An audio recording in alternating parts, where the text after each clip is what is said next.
New ജനറേഷന് മാത്രമായി എന്തെങ്കിലും പ്രത്യേക കുഴപ്പമുണ്ടോ? അവരെക്കുറിച്ചുള്ള പരാതികളും പരിഭവങ്ങളും ഏറിയൊരു കാലത്താണ്. ചരിത്രമൊന്ന് അല്പം പരതി വരാം.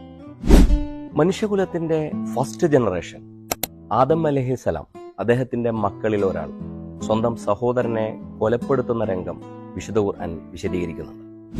അതിനർത്ഥം ഫസ്റ്റ് ജനറേഷനിൽ തന്നെ ഈ പ്രശ്നങ്ങളും പരിഭവങ്ങളും എല്ലാം ഉണ്ട് എന്നാണ്. നൂഹ് നബി അലൈഹി ഇസ്ലാമിയുടെ മകനെ കുറിച്ച് വേറൊരു കഥ വിശുദ്ധ ഖുർആൻ പറയുന്നുണ്ട്. യഅ്കൂബ് നബി അലൈഹി ഇസ്ലാമിയുടെ മക്കളിൽ 10 പേർ വില്ലൻ സ്ഥാനത്ത് നിൽക്കുമ്പോൾ 2 പേർ ഹീറോ പരിവേഷത്തോടു കൂടി നിൽക്കുന്നുണ്ട്. പിതാവിന്റെ വഴിയിൽ നിന്ന് പാടെ മാറി സഞ്ചരിച്ച ഇബ്രാഹിം അലൈഹി ഇസ്ലാമെ കുറിച്ച് പറയുമ്പോൾ പിതാവിനോടൊപ്പം തന്നെ ഒത്തു സഞ്ചരിച്ച ഇസ്മായിലിന്റെയും ഇസ്ഹാക്കിന്റെയും ചരിത്രം വിശുദ്ധ ഖുർആൻ പറയുന്നു. അതിനർത്ഥം ഇവയൊന്നും ഓൾഡ് ജനറേഷനെയോ ന്യൂ ജനറേഷനെയോ പ്രതി ചേർത്തല്ല സംസാരിക്കുന്നത്, മറിച്ച് ഹക്കിന്റെയും ബാത്തിലിന്റെയും സത്യത്തിന്റെയും അസത്യത്തിന്റെയും പ്രതിനിധാനത്തെയാണ് പ്രശ്നവൽക്കരിക്കുന്നത്.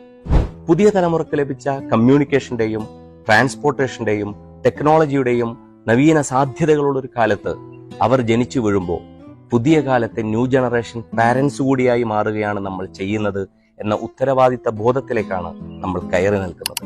അതുകൊണ്ട് ന്യൂ ജനറേഷൻ മക്കൾക്കൊത്ത ന്യൂ ജനറേഷൻ മാതാപിതാക്കളായി മാറുക എന്നുള്ളതാണ് ഒറ്റപ്പോം വഴി.